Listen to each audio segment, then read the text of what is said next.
যাদের মনে হচ্ছে জীবনে কোথাও আটকে গেছেন, যারা মরিয়া হয়ে একটা পরিবর্তন চাইছেন, এই চ্যালেঞ্জটা তাদের জন্য।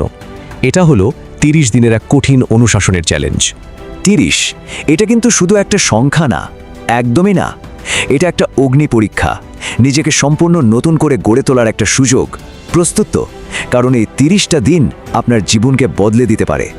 হ্যাঁ, এটা আসলেই সম্ভব। মাত্র 30 দিনের চরম অনুশাসন আপনাকে একেবারে নতুন করে গড়তে পারে। প্রতিদিন আপনার দুর্বলতাগুলোকে পুড়িয়ে আপনাকে আরও শক্তিশালী করে তুলবে।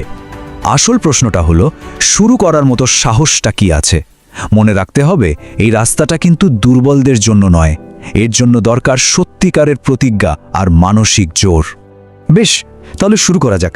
প্রথম ধাপ, সমস্ত ডিস্ট্র্যাকশন মানে মনোযোগ নষ্ট করে এমন সব কিছু দূর করুন। নতুন কিছু গড়ার আগে পুরনো জীবনের সব আবর্জনা ধ্বংস করে ফেলতে হয়। নিয়মটা খুবই সহজ আর কঠিনও। যারা আপনার সময় নষ্ট করে তাদের জন্য আপনার জীবনে কোনো জায়গা নেই। বাদ দিন। সোজা কথা, অকারণে ফোনে ঘন্টার পর ঘন্টা স্ক্রোল করা, ফালতু আড্ডা আজ থেকে সব কঠোরভাবে বন্ধ। মনে রাখতে হবে, সময় নষ্ট করার জন্য নয়, সময় বিনিয়োগ করার জন্য। এই জায়গাটা খুব মন দিয়ে শুনুন, এটা খুব জরুরি। মানসিক স্বচ্ছতা যদি চান, তাহলে সব ধরনের সস্তা, উত্তেজক কন্টেন্ট আর অর্থহীন আলোচনা জীবন থেকে একেবারে মুছে ফেলতে হবে।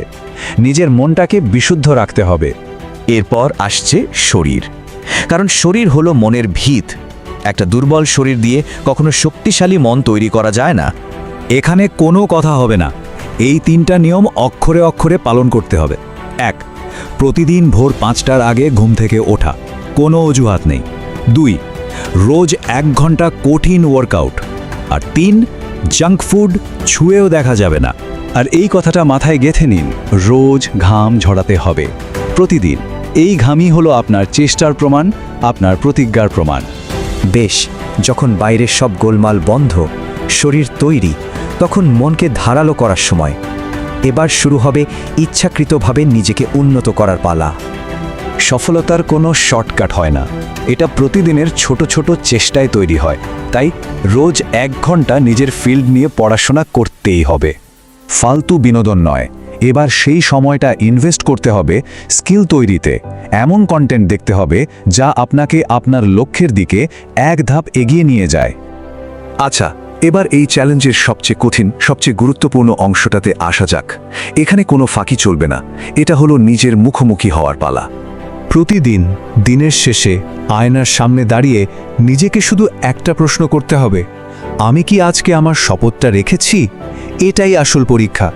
এটাই সেই মুহূর্ত যা ঠিক করে দেবে দিনটা সফল না ব্যর্থ। আর যদি উত্তরটা না হয়, তাহলে কোনো অজুহাত দেওয়া চলবে না, কোনো কিন্তু নয়। ব্যর্থতা মেনে নিতে হবে, আর পরের দিন সকাল থেকে আবার ডে 1 শুরু করতে হবে। হ্যাঁ, আবার প্রথম দিন থেকে। এটাই আসল খেলা, যা দিয়ে অটুট অনুশাসন তৈরি হয়। এবার একটু ভাবুন তো, 30টা দিন কোনো আপোষ করেননি, একবারও হারেননি। সেই মানুষটার কথা ভাবুন যে 30 দিন পর আয়নার সামনে দাঁড়াবে। সেই বিজয়টা অনুভব করার চেষ্টা করুন। এটা শুধু একটা কথা না, এটা একটা ঘোষণা, একটা অধিকার যা অর্জন করে নিতে হবে। এই কথাটা বলার অধিকার আমি পুরো নিষ্ঠার সাথে 30 দিন শেষ করেছি। আর এটাই সবচেয়ে বড় কথা, এটা শুধু একটা অ্যাচিভমেন্ট নয়, এটা একটা নতুন পরিচয়, একটা স্থায়ী বদল যে আপনার সাথে সারা জীবন থাকবে। এখন আপনার কাজ শুরু। এই যে লড়াইটা জিতলেন, এবার এই গল্পটা অন্যদের বলুন, অন্যদের জন্য অনুপ্রেরণা হয়ে উঠুন। এই পরিবর্তনের যাত্রায় আরও অনেকে সামিল হচ্ছে। ফ্লোরিভো 9-এ সাবস্ক্রাইব করে এই কমিউনিটির অংশ হয়ে যান। ভিডিওটা লাইক করে নিজের সমর্থন জানান, আর কমেন্টে লিখে দিন যে আপনি চ্যালেঞ্জটা নিচ্ছেন। যাওয়ার আগে শুধু একটা শেষ প্রশ্ন, কোন অভ্যাসটা তৈরি করার জন্য আপনি সবচেয়ে বেশি উত্তেজিত? নিচে কমেন্টে জানান, আর আজ থেকেই আপনার যাত্রা শুরু করুন।